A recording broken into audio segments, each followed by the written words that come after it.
Um,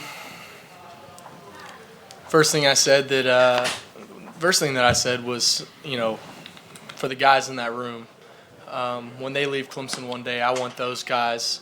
The only thing that they remember me as is somebody that never quit on them, and I hope that they remember that right now, and I hope they remember that last year when we're sitting 4-4, and I never quit on them, and I'll never quit on them now. And I told them when I show up on Monday, I'm gonna show up with more energy than I ever have in my entire life, and I'm gonna be showing up like we haven't even played a game yet.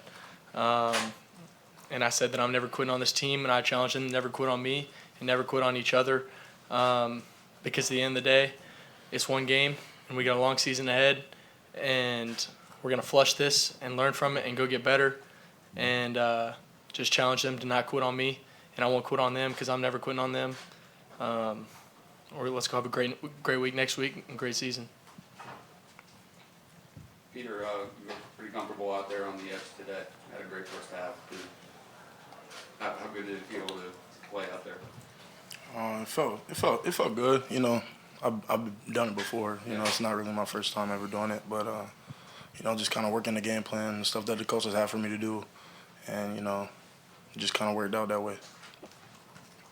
Why do you think y'all had so much success in the first half, stopping their offense, and kind of got away from them in the second half? Credit to Georgia. They're a great team, but just like Cade said, we got to come out Monday and we'll watch it on tape and see what really happened. Schematically. But then at the end of the day, what I'm saying, just we got to fight, we got to finish. It's a long season ahead, and there's no hope for a better yesterday, but there's hope for us to do something about it tomorrow, and the day after that, and the days to come. So that's kind of how we're approaching that. Team, what would you attribute just generally the offensive struggles to? One specific thing or a few things?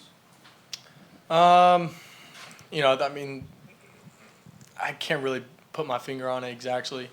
I thought we had a pretty good first half in terms of moving the football, and then it would be penalty, like when we really can't have it. Third down conversions. We're moving the ball. Hit the backside hook route to Antonio, penalty, big third down right there. We're getting in the red zone. We're marching. Just shooting ourselves in the foot.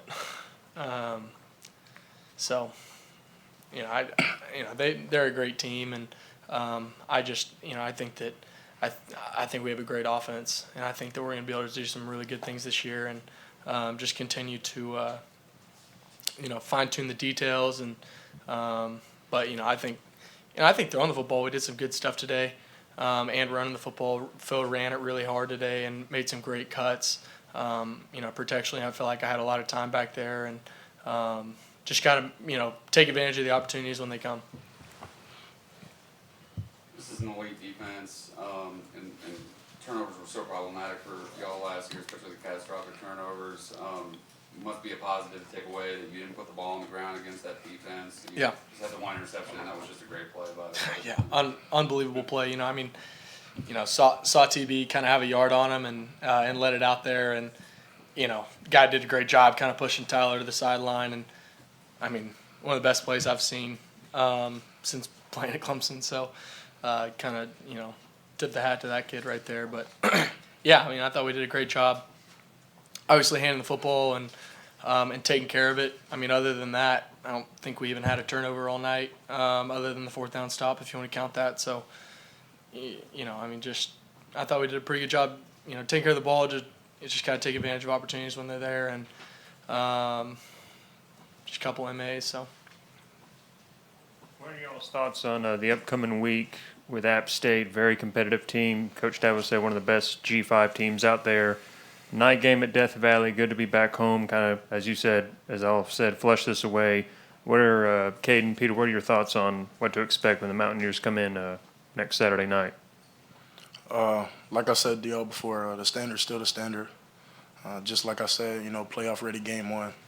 Now it's playoff ready game two, and we're gonna approach it with the same intensity as if we were coming out to play the number one team in the nation, just like we did this past weekend. That's just kind of the mindset that we got right now in the locker room. The conversations that we had is like, hey, look, we took this one to the chin, but I'm gonna just keep saying it. There's no hope for a better yesterday, but we can do something about it tomorrow. And so that's what we plan to do. You know, just come out here with focus, intensity, and get ready to have a great week of practice and a great game on Saturday against App. Yeah, kind of what I said. Show up Monday, ready to go. That's kind of all I have. For Peter, you guys held Georgia to 6 points in the first half, then gave up 28 in the second, I guess. What did Georgia kind of change from the first to second half that kind of led to that offensive explosion? Yeah, like I said, we just got to go and watch the tape on Monday and see, you know, kind of where we slipped up. And credit to Georgia too. I mean, they're a great team. I mean, they're not robots, just like we're not robots. They went in and made some adjustments in the second half that kind of gave them the edge over us in the second half. And so, you know, credit to them. But you know, there's always little things and big things too that we can do to be better on that side of the ball. But you know, we played our hearts out, and we're gonna come back and we're gonna punch and we're gonna punch and we're gonna fight. We're not giving up. We're not quitting. And you know, that's not even in us, not in our DNA.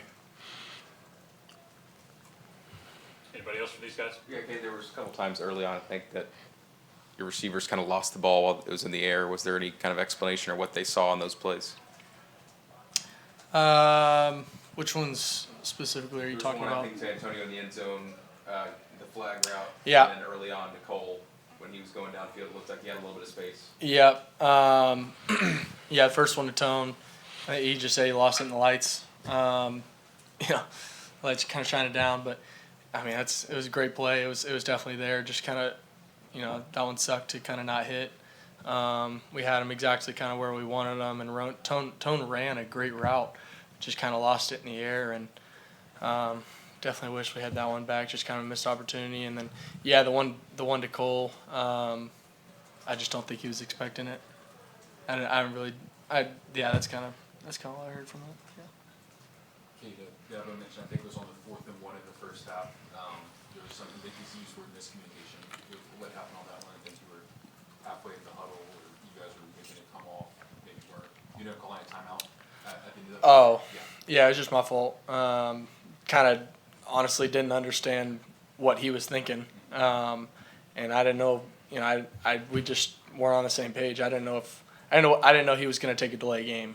Was really the thing. So in my instance, you know, I'm thinking, all right, let's not lock ourselves up anymore, and you know, it wasn't too big of a deal in the long run, but just, you know, kind of letting him handle those, and you know, I kind of just saw a clock at 1, and my instinct was, you know, call timeout because I don't want to, you know, whatever. So yeah, it was fine. I mean, I won't do that again. So yeah, just something we hadn't really, just didn't know the scenario that I didn't know he wanted to. It wasn't that big of a deal. So. All right. Thank you, guys. Thanks, guys. Appreciate y'all. Thank you.